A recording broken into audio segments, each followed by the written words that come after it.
अपने देश के लिए बोलने के लिए, अपने धर्म के बोलने के लिए जिगर चाहिए।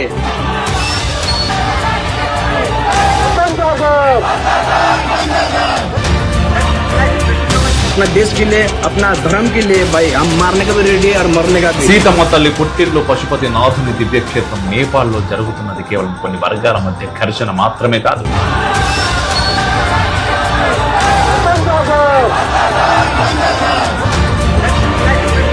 ఆఫ్ఘనిస్తాన్ నుంచి నేటి నేపాల్ దాకా చరిత్ర మనకు నేర్పినటువంటి పాఠం ఒక్కటే: ధర్మానికి రక్షణ కవచం లేనప్పుడు కంచెలేని జనుల సంస్కృతి సర్వనాశనమవు. నేపాల్ పశుపతినాథుని గడ్డ మీద రగిలుస్తున్న ఈ మత ఛాందసవాద సెక్యులర్ ముసుగు కుట్రలను తిప్పికొట్టడానికి హిందూ సమాజం ఒక్క తాటిపై నిలబడే సమయం ఆసన్నమైంది.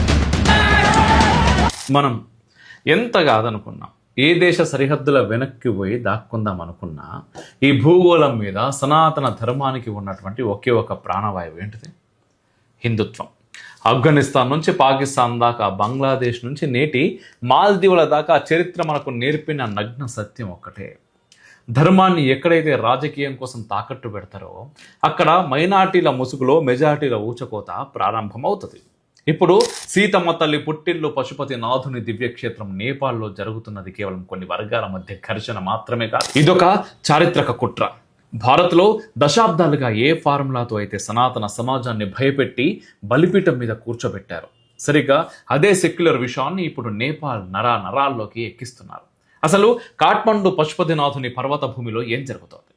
భారతదేశంలో రామనవమి ఊరేగింపులు, హనుమాన్ జయంతి యాత్రలు, కన్వర్ యాత్రల మీద ఏ ముక్రితో, ఏ రాళ్లదాడి ఫార్ములాతో అయితే దాడులు జరుగుతూ ఉన్నాయో, జూలై 26న నేపాల్లోని సన్సారీ జిల్లా దేవాన్గంజ్ రూరల్ మున్సిపాలిటీ 3 పరిధిలోని కప్టేన్ గంజ్లో జరిగింది కూడా అది అచ్చుగుద్దినట్టు దించినటువంటి కాపీ.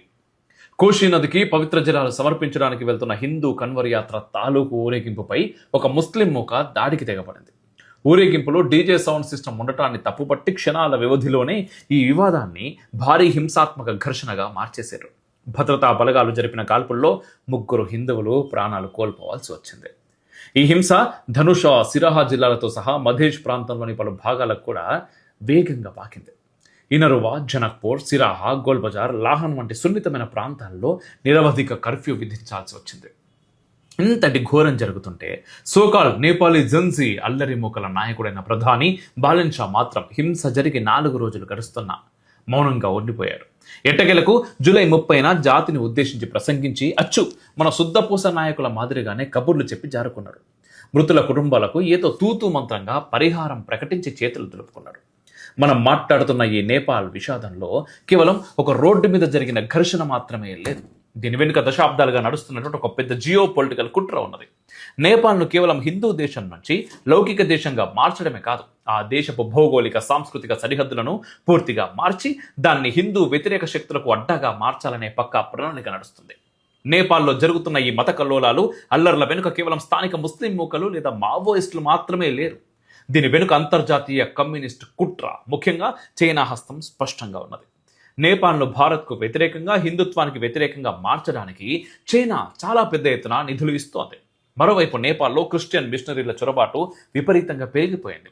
తారాయ్ మరియు మధేష్ ప్రాంతాల్లో పేదరికాన్ని, నిరుద్యోగాన్ని ఆసరాగా చేసుకుని బలవంతపు మత మార్పిళ్లు యథేచ్ఛగా సాగుతున్నాయి. హిందూ రాజు ఉన్నప్పుడు పనిచేయని ఈ మత మార్పిడి మాఫియా దేశం సెక్యులర్ అయిన తర్వాత నేపాల్ను తమ అడ్డాగా మార్చుకుంది. మతం మారిన వెంటనే వారిలో హిందూ సంస్కృతి మీద, రామాయణ మహాభారతాల మీద తీవ్రమైన ద్వేషాన్ని నూరిపోస్తున్నారు. హిందువులను వారి సొంత దేశంలోనే ద్వితీయ శ్రేణి పౌరులుగా మార్చాలనే పక్కా ప్లాన్ ఇది. ఇదంతా అర్థం కావాలంటే నేపాల్ చరిత్రలోకి మనం పోవాలి. 1996 నుండి 2006 మధ్య కాలంలో నేపాల్ కమ్యూనిస్టు పార్టీ ఆధ్వర్యంలో నడిచిన క్రూరమైన సాయుధ అంతర్యుద్ధంలో 17,000 మందికి పైగా ప్రాణాలు కోల్పోయారు. మావోయిస్టులు హిందూ దేవాలయాలను, రామచంద్రాన్ని, ప్రాచీన చారిత్రక కట్టడాలను టార్గెట్ చేశారు. 2007 జనవరిలో మావోయిస్టుల ఒత్తిడి మేరకు తాత్కాలిక రాజ్యాంగం ద్వారా నేపాల్ను సెక్యులర్ దేశంగా ప్రకటిస్తూ నాటి పాలకులు చారిత్రాత్మక తప్పిదం చేశారు. నాటి హిందూ రాజరిక రక్షణ కవచాన్ని తొలగించి లౌకికవాదం పేరుతో దేశాన్ని మార్చడం వల్లే నేడు హిందువులు రోడ్డున పడే పరిస్థితి వచ్చింది. నేపాల్ జనాభాలో 40 నుండి 50% వరకు ఉన్న మధేసి ప్రజలు తారాయి మైదాన ప్రాంతంలో నివసిస్తారు.